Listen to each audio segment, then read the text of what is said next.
Assalamualaikum warahmatullahi wabarakatuh. Selamat pagi dan salam sejahtera buat kita semua. Pagi. Bagi adik-adik para pencari ilmu, selamat datang kembali ya dalam pertemuan kali ini.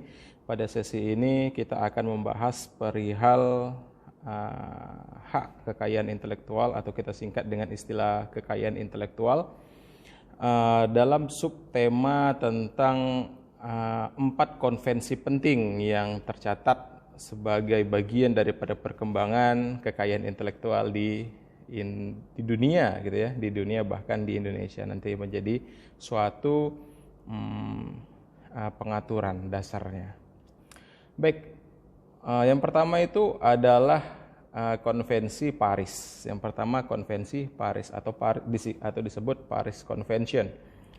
Dalam Paris Convention ini merupakan ide awal ya bahwa semangat melakukan perlindungan terhadap kekayaan intelektual suatu hasil karya itu pertama kali ditandatangani di Stockholm tanggal 20 Maret 1883 dan diubah beberapa kali di Stockholm 1967 dan 1979. Di Indonesia gimana Pak? Di Indonesia berlakunya setelah diratifikasi dengan keputusan Presiden nomor 24 tahun 1979 dengan beberapa persyaratan. Kenapa persyaratan? Nanti kita akan ketahui sebabnya kenapa ada persyaratan tertentu.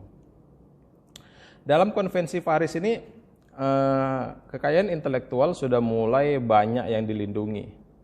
Termasuk bagian-bagiannya itu seperti yang kita sampaikan dalam pertemuan sebelumnya, itu ada paten, utility model, atau ya seperti desain tata letak sirkuit terpadu, kemudian industrial design atau desain industri, mark atau merek, kemudian merek atau tanda, trade names gitu ya, nama dagang, indikasi geografis, dan persaingan tidak sehat, unfair competition.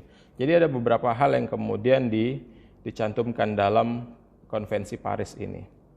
Dalam konvensi Paris ini ada beberapa ketentuan yang berlaku umum atau common rules. Ini berlaku umum bagi seluruh anggota. Jadi memang konvensi ini kan mengikat bagi para anggotanya. Anggotanya itu adalah negara-negara. Sama seperti subjek hukum internasional gitu ya, itu adalah negara-negara di dunia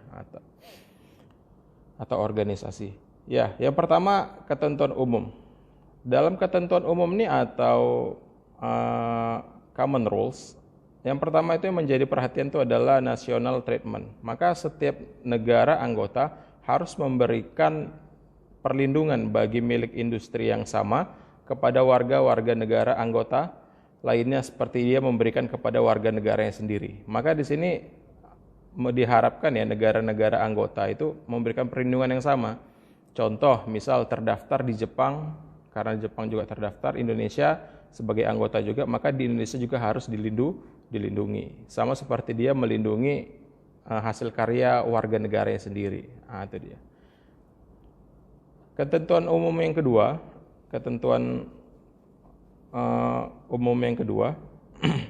ini ketentuan umumnya ini ketentuan yang sifatnya priority ya, diutamakan untuk dipenuhi. Kemudian right of priority, hak untuk diprioritaskan dalam paten, merek, dan desain industri. Kenapa? Karena ini penting ya, dilakukan dalam waktu yang cepat, karena maksud dan tujuannya itu adalah memberikan perlindungan terhadap kegiatan-kegiatan industri di waktu awal-awalnya. Karena memang biasa kan lama ya meneliti prosesnya gitu ya, hingga kemudian benar nggak suatu hak tersebut memang dimiliki oleh seseorang atau suatu badan tersebut gitu ya. Maka biasanya diberikan kesempatan prioritas atau lebih cepat kepada pengajuan yang mengajukan hak paten, merek, dan produk industri, desain produk industri. Itu dia ya, lebih diutamakan dalam ketentuan utamanya. Lalu dalam ketentuan umum, common rules-nya ini sebagai tambahan ya. Tadi adalah ketentuan utama, sekarang ketentuan umum yang dua tadi. Ketentuan umum itu terhadap paten. Ini dibagi-bagi terhadap beberapa objek yang diaturnya. Yang pertama paten. Paten independent of each other. Pemberian paten di suatu negara anggota tidak mewajibkan negara anggota lainnya untuk memberikan paten. Ya, saat paten itu sudah terdaftar di satu negara, maka tidak ada kewajiban paten itu diberikan lagi oleh negara lain. Yang mungkin dia industri, misalnya obat corona nih, vaksin corona ditemukan di Cina, lalu Cina mengakui itu patennya adalah milik Cina, lalu didaftarkan di Indonesia untuk dilindungi agar tidak dilanggar di Indonesia, perlu nggak? Harusnya perlu gitu ya. Tapi negara Indonesia boleh nggak menerbitkan sertifikatnya? Boleh. Itu menjadi choice atau menjadi pilihan.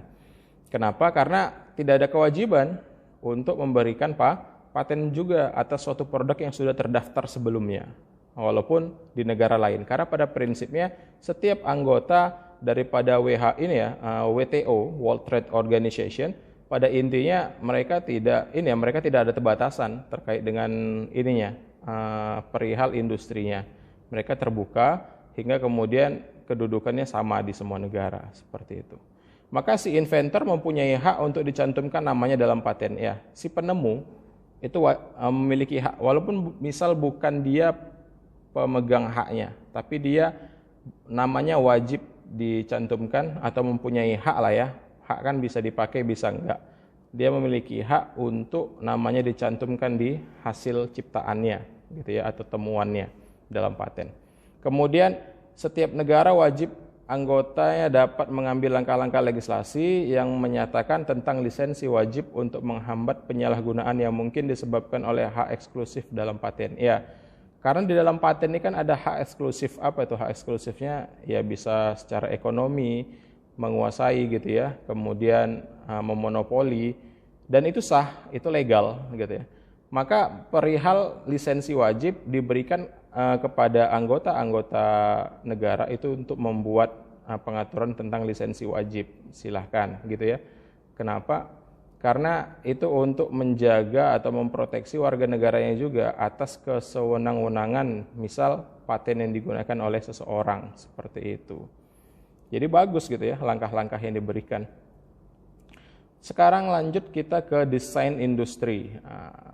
Mengenai desain industri, ketentuan umumnya desain produk industri harus dilindungi di setiap negara anggota Paris Convention, dan perlindungan tidak dapat dicabut atas dasar bahwa barang-barang dengan desain tersebut tidak dibuat di negara yang bersangkutan. Ya, misal gini ya, mobil tersebut kan belum tentu dibuat di Indonesia. Bisa jadi mobil itu spare part segala macam itu diambil dari negara asalnya, negara asal pencipta. Maka itu tetap harus juga dilindungi walaupun tidak diciptakan di negara Indonesia, seperti itu. Atau botol atau produk-produk lain gitu ya yang menggunakan wadah atau menggunakan suatu desain tertentu sebagai bagian daripada produk. Itu tetap wajib dilindungi. Selanjutnya tentang merek gitu ya, tentang merek. Maka persyaratan bagi pengajuan permohonan pendaftaran merek ditetapkan oleh setiap negara anggota dengan undang-undang sendiri. Ya, setiap negara silahkan membuat peraturan perundang-undangannya terkait dengan merek. Maka di Indonesia juga ada undang-undang merek gitu ya. Bila suatu merek telah didaftarkan di negara asal, maka atas permintaan merek tersebut harus diterima juga untuk pengajuan pendaftaran dan dilindungi dalam bentuk aslinya di negara anggota lainnya. Ya. Jadi merek ini perlu didaftarkan nggak Pak di mana-mana gitu ya, di negara dia mau aktivitas perniagaan. Sebaiknya didaftarkan agar perlindungannya semakin baik gitu ya. Dan ini ketentuan umum ini memberikan jaminan bahwa bagi pelaku usaha dengan merek tertentu di negara lain lalu ia mau ekspansi bisnis ke negara Indonesia contohnya, akan dapat kemudahan untuk pendaftaran. Kenapa? Karena merek dia telah terdaftar sebenarnya di negara anggota gitu ya. Maka di negara lain dia diberikan kemudahan untuk melakukan pendaftaran. Selanjutnya pendaftaran dapat ditolak jika merek tersebut tidak mempunyai daya pembeda atau bertentangan dengan kesusilaan, ketertiban umum dan atau merek dapat mengelabui publik. Ya, ini juga ya. Harusnya merek itu ditolak jika kemudian karakternya itu tidak mempunyai unsur pembeda dengan merek lain. Nanti bisa perboncengan merek gitu ya, passing off gitu ya. Atau merek palsu seperti itu. Karena mungkin mengelabui konsumen. Maka setiap negara anggota harus menolak pendaftaran yang dapat mengakibatkan kebingungan atau confusion. Ya, jadi wajib ya negara memberikan perlindungan agar kebingungan itu tidak terjadi. Seperti itu. Setiap negara anggota harus menolak pendaftaran dan melarang penggunaan pemakaian merek yang memuat tanda tanpa kuasa, lambang negara dan tanda-tanda resmi. Ini pernah terjadi ya, kasusnya itu Giorgio Armani, ya gambar burung ya, itu pernah menggunakan logo Garuda, burung Garuda yang diketahui sejatinya itu adalah lambang negara Indonesia, gitu ya. Karena dia gambar burung Giorgio Armani, maka dia gunakan burung Garuda, tuh. Dan itu menjadi sengketa, gitu ya, dan dipermasalahkan. Dan Giorgio Armani memohon maaf atas perbuatan tersebut. Kemudian selanjutnya nama dagang atau trade names. Trade names ini mirip dengan merek gitu ya. Maka perlindungan harus diberikan terhadap nama dagang di setiap negara anggota tanpa kewajiban untuk pengajuan permohonan pendaftaran. Ya, ini cukup saat kemudian sudah terdaftar sekali nama dagangnya, di negara lain tidak perlu gitu ya. Karena nama dagang ini wajib dilindungi. Nama dagang itu seperti apa, Pak? Nama dagang itu perusahaan. Itu dia ya, badan usahanya. Selanjutnya ada indikasi geografis atau geographical indication. Common rules-nya atau ketentuan umumnya memuat tentang setiap negara harus mengambil tindakan terhadap setiap indikasi of source gitu ya, atau indikasi dari geografis atau indikasi dari sumber yang palsu dari barang-barang identitas si produsen atau si pedagang. Ya. Contoh gitu ya, suatu negara, misal negara A itu mengklaim bahwa kita memiliki indikasi geografis kopi apa? Kopi Aceh. Jelas itu kopi Aceh, dari Aceh, tapi kemudian kok bisa pula negara Jepang mengklaim kan gitu, atau negara A, maka itu sudah masuk dalam pelanggaran dan itu harus ditindak gitu ya. Nggak benar kan gitu. Itu kan sumbernya jelas dari Aceh atau Indonesia, seperti itu. Selanjutnya yang terakhir dalam ketentuan umumnya itu adalah unfair competition. Jadi ada juga ketentuan mengenai persaingan usaha tidak sehat. Sini sudah mulai gitu ya, diatur. Mengapa? Karena memang unfair competition ini menjadi salah satu permasalahan ya bagi perniagaan atau industri, karena sifat dan karakternya biasanya hanya menguntungkan pihak-pihak tertentu, sedangkan pihak yang lainnya biasanya dirugikan. Maka unfair competition ini menjadi menarik pada masa itu untuk dikaji keberadaannya agar melindungi peniaga yang lain, yang fair gitu ya. Maka perniagaan itu harus fair. Selanjutnya Berne Convention, ini yang kedua. The Berne Convention, Protection of Literary and Artistic Work. Jadi memang Berne Convention ini dia fokusnya itu kepada literatur dan artistik gitu ya. Jadi memang di ruang lingkupnya ini kemana nih Pak Berne Convention? Hak cipta gitu ya. Ditandatangani di Bern, Swiss di tahun 1886, terakhir diubah di Paris 1979. Ratifikasinya dengan Kepres nomor 18 tahun 97 dengan persyaratan terhadap pasal 33 ayat 1. Ada 3 prinsip dasar di dalam Berne Convention. Prinsip yang pertama itu adalah national treatment. Apa itu Pak national treatment? Ciptaan dari negara-negara anggota akan mendapatkan perlindungan yang sama di negara anggota lainnya sebagaimana negara tersebut melindungi ciptaan nasionalnya. Ya, sama seperti bagaimana prinsip daripada Paris Convention yang pertama tadi gitu ya, mengenai perlindungan yang sama diberikan kepada setiap ciptaan dari negara-negara anggota. Yang kedua, automatic protection, ya, perlindungan atas hak cipta diberlakukan secara otomatis dan tidak diharuskan untuk tunduk pada suatu formalitas tertentu seperti pendaftaran dan lain sebagainya. Ini sebenarnya juga dikritisi, gitu ya. Hak cipta perlu nggak didaftarkan, gitu ya? Atau hak cipta nggak usah didaftarkan, dia langsung karena dia tercipta pada waktu itu juga. Kalau menunggu proses pendaftaran tentu ada beberapa selang waktu dibutuhkan, kan gitu. Sedangkan mengenai hak cipta ini keberlakuan seumur hidup, gitu ya, hingga bisa diwariskan lagi dan 50 tahun setelah kematian, kan gitu. Itu ya, automatic protection diberikan secara otomatis. Maka di Indonesia pun asas ini berlaku bahwa hak cipta itu tidak perlu didaftarkan selama kita bisa membuktikannya. Namun sebagai warga negara yang baik, pencatatan dapat dilakukan di Kementerian Hukum dan HAM Dirjen KI untuk melakukan pencatatan perlindungan terhadap hak cipta.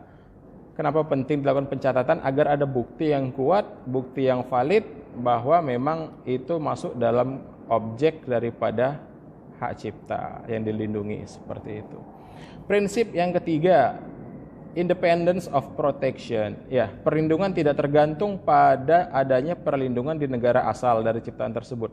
Akan tetapi, apabila suatu negara memberikan perlindungan yang lebih panjang waktunya daripada waktu minimum yang ditetapkan oleh konvensi dan ciptaan tidak lagi dilindungi di negara asalnya, perlindungan dapat ditolak segera apabila tidak ada lagi perlindungan terhadap ciptaan tersebut di negara asalnya. Ya, ini jika terkait ini ya, ciptaan di mana diciptakan dan didaftarkan pertama kali.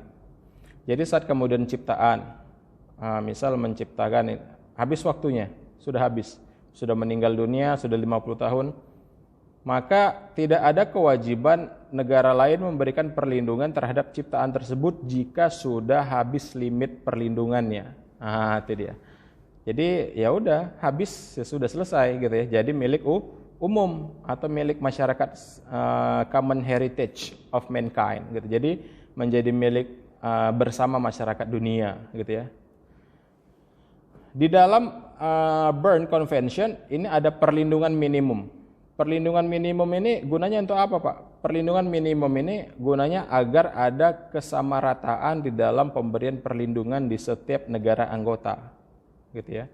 Maka apa ya perlindungan minimumnya? Minimumnya itu adalah setiap karya dalam bentuk khas apapun juga dalam lapangan ilmu pengetahuan, seni dan sastra itu lamanya perlindungan seumur hidup pencipta plus 50 tahun setelah meninggal dunia dia. Dan termasuk applied art dan foto yang hasil karya jepret, fotografi dan ini ya, itu selama 25 tahun. Itu dia, perlindungan hak ciptanya. Maka ini boleh nggak kita menyimpang dari ketentuan ini? Karena biasanya beberapa negara mungkin tidak sanggup, tidak mampu gitu ya. Negara yang tidak mampu itu biasanya berada dalam kategori negara berkembang. Maka bagi negara berkembang itu ada ketentuan khusus dapat menyimpang dari standar minimum perlindungan dalam hal untuk penerjemahan dan untuk reproduksi hasil karya. Itu dia. Boleh untuk itu aja ya, selain itu enggak bisa. Selanjutnya yang ketiga itu ada TRIPS Agreement atau yang kita kenal ini ya, Trade Related Intellectual Property Rights gitu ya, agreement. Ini yang cukup populer gitu ya, cukup populer TRIPS ini dibandingkan beberapa konvensi tadi.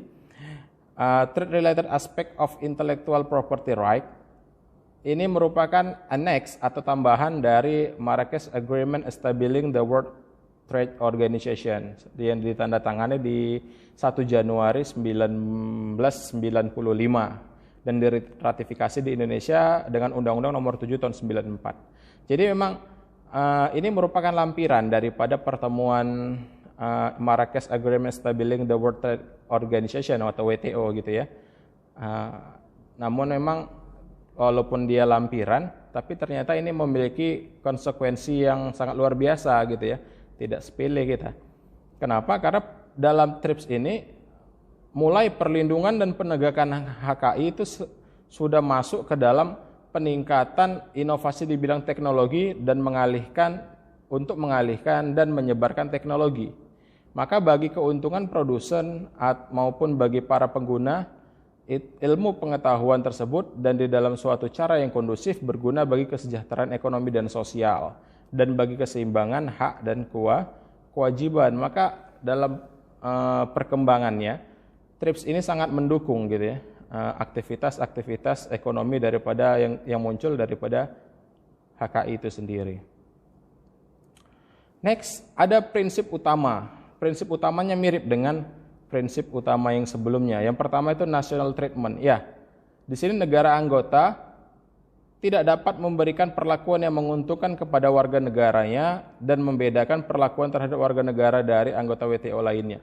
Ini sudah lebih strict gitu, lebih ketat. Kenapa? Karena sudah berbicara pada aspek tidak lagi memberikan perlakuan yang sama terhadap pendaftarannya atau perlindungannya saja, tapi tidak boleh memberikan kekhususan hingga kemudian boleh melakukan pelanggaran terhadap anggota-anggotanya. Itu ya, baik kepada negara sendiri maupun tidak. Yang kedua ada most favored nation, gitu ya. Dalam prinsip yang kedua ini, suatu negara itu memberikan keuntungan tertentu terhadap warga negara suatu negara, maka keuntungan yang sama juga harus diberikan kepada semua warga negara anggota WTO. Tidak ada perlakuan yang diskriminatif, gitu ya. Maka perlakuannya harus sama kepada semua anggota. Karena bisa jadi beberapa anggota WTO gitu ya, dalam bisnis, skema bisnisnya, ini teman baik gitu ya, negara tetangga, itu negara jauh gitu ya, budayanya juga beda. Nah itu juga nggak bisa, harus sama. Maka prinsip di dalam TRIPS ini lebih kepada bagaimana persamaan, equal gitu ya. Selanjutnya yang keempat, ini yang terakhir, itu adalah Patent Cooperation Treaty. Ditandatangani di Washington tanggal 19 Juni 1970. Ratifikasi di Indonesia dengan Kepres nomor 16 tahun 1997. PCT ini apa nih Pak? PCT ini lebih berbicara kepada bagaimana sistem pengajuan permintaan paten. Karena paten ini panjang sebenarnya prosesnya, seperti yang kita sampaikan tadi gitu ya. Bahwa dia harus melakukan penelitian subnya lagi, hingga kemudian dilahirkan bahwa memang ini menjadi milik mereka kan gitu. Maka fasenya itu ada dua, fase nasional dan fase internasional. Dalam fase nasional dilakukan di dalam negeri yang bersangkutan anggota-anggota daripada WTO. Selanjutnya fase internasional itu pengajuan permintaan internasional, ada penelusuran internasional, pengumuman internasional, dan pemeriksaan pendahuluan internasional. Dan ini digunakan untuk apa Pak? Gitu ya.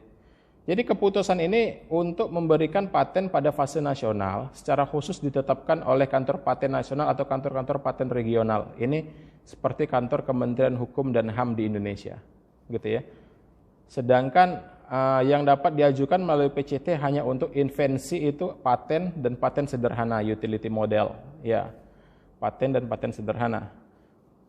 Dan administrasi PCT dilakukan oleh siapa? Oleh WIPO. WIPO ini organisasinya intellectual property-nya atau organisasi hak cipta, hak intelektual lah ya.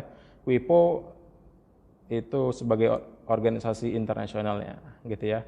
World Intellectual Property Organization, gitu ya. Jadi hak industri dunia gitu ya, mereka lah yang memegang. Oke, sampai di sini bisa dipahami ya adik-adik dan rekan-rekan. Terima kasih atas atensinya. Kita lanjutkan di pertemuan yang akan datang, mungkin lebih detail kepada pembagian daripada HKI itu sendiri. Thank you for attention. Please come back. Billahi taufiq wal hidayah. Wassalamualaikum warahmatullahi wabarakatuh.